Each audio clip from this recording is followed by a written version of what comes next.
There are years that break something in you. Not everything. Just enough that you are never quite the same afterward. You know the ones. The year you lost something irreplaceable. The season that stretched out longer than you thought you could endure. The period of waiting that left a mark still visible when you look back on it from where you stand now. You may have spent years afterward wondering whether those seasons diminished you permanently, whether the person who emerged from them was less than the person who entered. That is a question worth answering honestly, because the answer matters deeply to how you understand the rest of your life. There is a truth in the restoration that does not get spoken often enough, and it is this. Some of the clearest understanding God has given his servants came not before their hardest years, but after them. Not in spite of the suffering, but in some genuine and lasting way because of it. Not because suffering is good in itself, or because affliction is something to be sought after, but because the Lord knows what he is doing when he permits his people to be tried in the deep places. He does not leave them there without purpose. He does not leave them without instruction. And what he teaches in the deep places cannot be taught any other way. Joseph Smith walked into Liberty Jail, a young man who had already known persecution, imprisonment, betrayal, and grief. He had been driven from Missouri. His people had suffered beyond what ordinary language could easily describe. He had been separated from his family, held in conditions of filth and cold and darkness, surrounded by enemies, abandoned by some he had trusted, and left for months with no clear indication of when or whether deliverance would come. There were nights in that dungeon when the silence must have felt like something more than silence. There were mornings when the weight of everything pressing down on him had no easy doctrinal remedy. And in the middle of all of it, Joseph cried out to the Lord in words that have never lost their power. He asked, in the language recorded in what we now call Doctrine and Covenants 121, how long the Lord would permit the suffering of his saints, how long his hand would be stayed, how long his pavilion would cover his face while his people endured such things. And the Lord answered him, not by removing the suffering immediately, not by explaining it fully in the way a man in pain might want it explained, but by opening something, by deepening something, by speaking into that suffering a word of such weight and clarity that it has steadied believers for nearly 2 centuries since. The Lord said, in effect, that what Joseph was passing through would be for his good, that all these things would give him experience, that the Son of Man had descended below all of it. And then the Lord gave Joseph a window into something that suffering had made him ready to receive, a vision of priesthood and covenant and character that only made complete sense in the aftermath of what he had endured. The teaching about how the powers of heaven are controlled by virtue and persuasion and long-suffering. The teaching about what it means to wield authority without unrighteous dominion. The teaching that a man's influence, when rightly understood, does not depend on force, fear, or position, but on the kind of soul he has become through years of faithfulness, trial, and refinement. These were not incidental additions to the restoration. They were among its most essential teachings, and they came through a man who had been placed in the dark long enough to need them himself. You cannot read the record of those months without sensing that something happened to Joseph in Liberty Jail that made him more, not less, not softer in any weak sense, not merely sadder, but deeper, more certain in some particular way, more acquainted with the Lord's character through having had to hold onto that character in a place where everything else had been stripped away. The suffering did not produce the wisdom by itself, but the suffering, surrendered to the Lord and passed through without bitterness, became the ground in which the wisdom took root. This is worth pausing on, because it speaks directly to how you may be interpreting your own history right now. If you have lived long enough to carry real scars, you may have arrived at a quiet and painful conclusion about what the hard years did to you. You may believe they cost you something you never recovered. And perhaps in some ways they did. Loss is real. Grief is real. The weight of years that did not go the way you hoped is not something to be dismissed with easy consolation. But the question that the restoration puts before you is not whether those years were painful. It is whether the Lord was absent from them. It is whether the lessons they carried are finished yet. It is whether what God was doing in those seasons is something you can only begin to see clearly now, from a vantage point you could not have reached any other way. Joseph Smith did not fully understand Liberty Jail while he was in it. That is perhaps the most important thing to notice. He questioned. He groaned. He petitioned. He wrestled. He waited. And what he received in that waiting was not a complete explanation of everything, but a deepening that continued long after he left that place. The Nauvoo years that followed were marked by an elevation of doctrinal understanding that could not have come without the crucible that preceded them. The great Nauvoo discourses, including the King Follett Discourse, the teachings on eternal progression, the restoration of temple ordinances, the deepened understanding of sealing and family and exaltation, all of these came from a man who had been through the refining fire and had not turned his face away from the Lord in the darkness. Doctrine and Covenants 1:22 contains a line that must have landed with enormous weight on Joseph's soul in that jail. The Lord said that all these things would give him experience and would be for his good.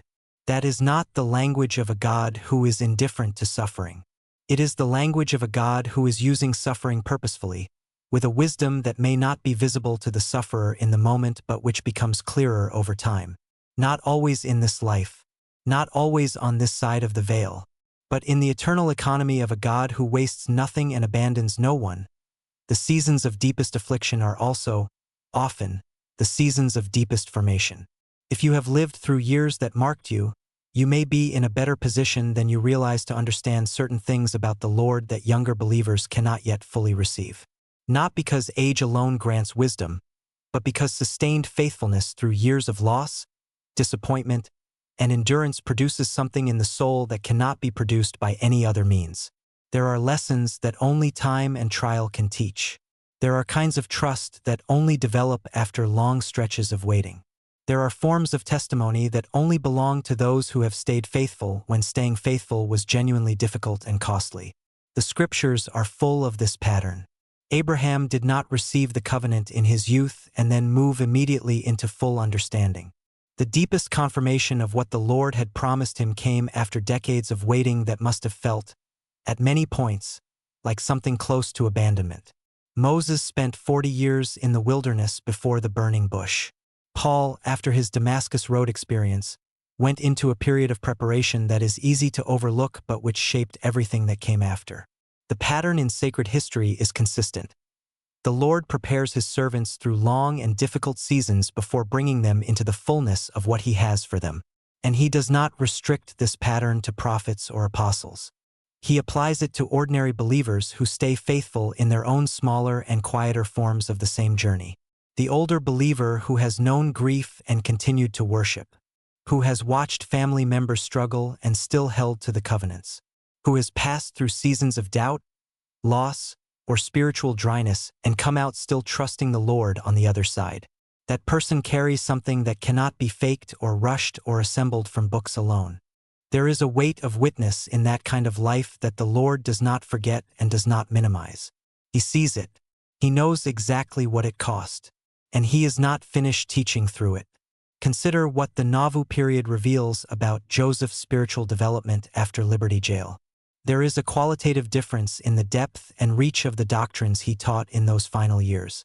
The teachings on the eternal nature of intelligence, the progression of God and man, the sealing powers, the redemption of the dead, the nature of celestial glory and eternal family bonds, these did not appear as early, complete, and polished doctrines in the Kirtland period.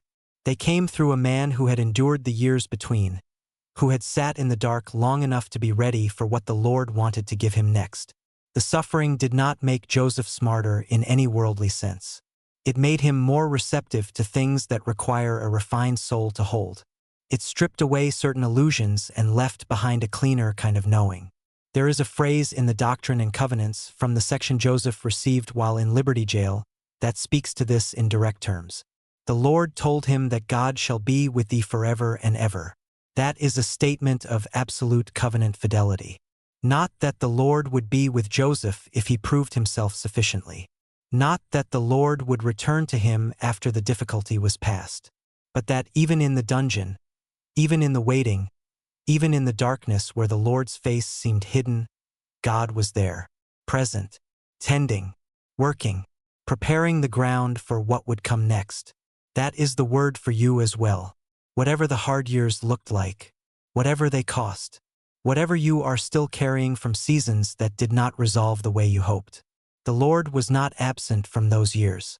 His presence in them may have been quiet. It may have been harder to feel than you needed it to be. But looking back now, with the honesty that later life often brings, you may find that the places where you were most tested were also the places where your understanding of the Lord was most genuinely deepened. Not the places where everything was comfortable and clear, but the places where you had to cling to what you knew was true even when you could not feel it easily. This is not a teaching that makes suffering desirable. The Lord did not say to Joseph that suffering was pleasant or that endurance was without cost.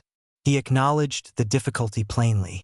He said, in Doctrine and Covenants 1:21, that the voice of the Lord had been the same through the ages, commanding patience and endurance. That is honest counsel. It does not pretend that the road is easy. It acknowledges the road for what it is and promises that the Lord is on it with you. What older believers sometimes need to hear, and what the restoration gives us grounds to say, is that the life you have lived, including the hard parts, has not been wasted. The years of affliction were not a failure of the plan. They were part of it. The Lord who designed your path knew what those seasons would contain and what they would produce. He knew that certain things could not grow in you without those winters. He knew that certain understanding could not be yours without those years of waiting. And He trusted that you would stay. He trusted that you would endure. And if you are still here, still faithful, still trusting Him with the life you have, then you are living proof that He was right to trust you. Joseph Smith left Liberty Jail a changed man. Not a defeated one. Changed. Deepened. He had been through something that no explanation could have prepared him for and that no amount of earlier spiritual experience could have substituted for. He had to go through it.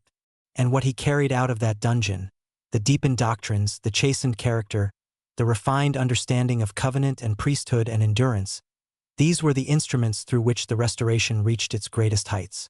The Nauvoo period did not happen in spite of Liberty Jail. It happened in large part because of it. That pattern is available to you, not as a promise that your deepest suffering is behind you, because none of us can know that, but as a testimony that what the Lord permits you to pass through is never without purpose, and that the purposes often do not become fully visible until years after the passing. You may be standing now at a vantage point you could not have reached without the road you have traveled. You may have understanding that was sealed within you through the years of trial and is only now ready to be given. You may be, in ways you have not fully recognized, exactly the kind of witness the Lord needs in the specific time and place and family where you find yourself. There is something that happens to a person who has been genuinely faithful over a long stretch of difficulty. Not perfect, not without failure or weakness or real sin that required real repentance, but faithful in the deeper sense of returning to the Lord again and again, not abandoning the covenants when the road was hard, not turning away when the waiting stretched on longer than expected. Something happens to that person that cannot be explained simply in terms of accumulated experience or increased age. It is something closer to what the scriptures call being tried in the fire. Something is removed that needed removing. Something is clarified that could not be clarified any other way. And what remains has a quality that younger strength does not yet have. Joseph Smith understood this. In his final years, he spoke about the nature of eternal life in ways that could only have come from a man who had genuinely wrestled with mortality and consecration and loss. His teachings in Nauvoo about the redemption of the dead were not abstract theological exercises. They came from a man who had lost loved ones, who had buried children, who had watched people he loved and trusted fall away from the faith, who had been betrayed and hunted and imprisoned, and who had remained in covenant through all of it. The depth of his teaching about redemption, mercy, and eternal family bonds was rooted in the depth of his personal experience with loss, loyalty, and the sustaining power of revealed truth. When he taught in those final months before his martyrdom about the eternal nature of the soul and the reality of resurrection and the sealing of families across time, he was not simply expounding doctrine as an intellectual exercise. He was bearing witness from within a life that had cost him everything and given him, in return, a clarity about eternal things that shines through the record of those discourses to this day.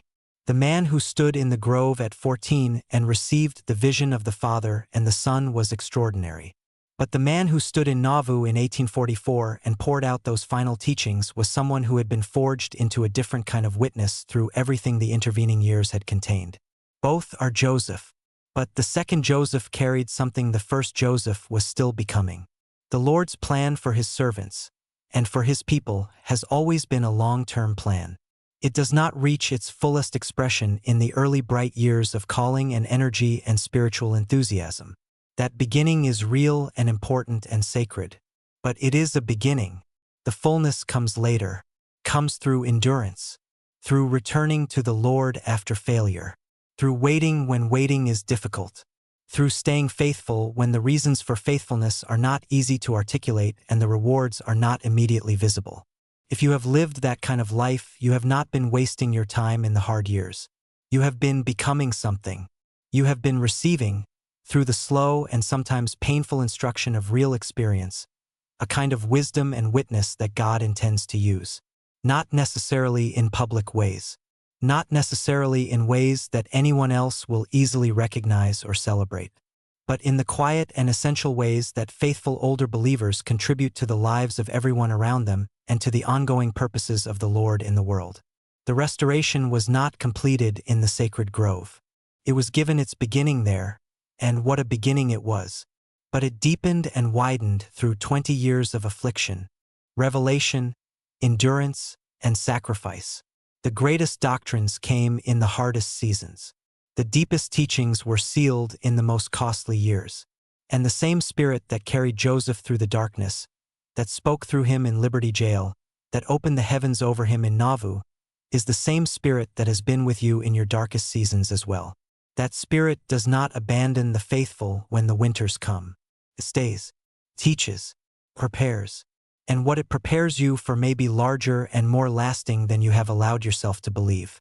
You are not too old to receive instruction. You are not too far along to be given understanding that you were not yet ready to receive in an earlier season. You are not too worn by the years to be of use to the Lord or to the people He has placed in your life. Joseph Smith's most important teachings came after his hardest years, not before them. That is not a minor biographical fact. It is a living pattern, established in sacred history, confirmed in Scripture, and offered to every believer who has endured long enough to stand on the far side of a difficult season with faith still intact. What the Lord taught Joseph in the dungeon, He did not teach him there only. He taught him there first so that He could teach him more later. He showed Joseph in that darkness that He, the Lord, had descended below all things, that He was acquainted with the depths, that He was not a God who stood comfortably above the suffering of His servants, but one who had entered into it fully and knew it from within. That knowledge, planted in Liberty Jail, grew through all the years that followed. And it flowered most fully in the final season of Joseph's life, when everything he had endured became the soil from which the richest teachings of the restoration emerged. That is who your God is. That is the pattern He has set in the life of His prophet. And that is the word He offers you today, wherever you are in the long journey of your covenant life. The lessons you are still receiving matter. The understanding you are still being given is real. The years behind you were not wasted. And the Lord, who has been with you through every winter, is not finished with the work He began in you. Trust Him with the years still ahead. Trust Him with the understanding you have not yet received. Trust Him with the losses and the waiting and the things that are still not resolved. He is a God who works on a long horizon, and He has not forgotten where you are. He has not forgotten what you have endured. And in His mercy and wisdom, He will continue to teach you, as He taught His prophet, not only before the hard years, but after them and through them, for as long as you are willing to remain in His school. That testimony is worth holding. It has cost something to arrive at it, and it is yours.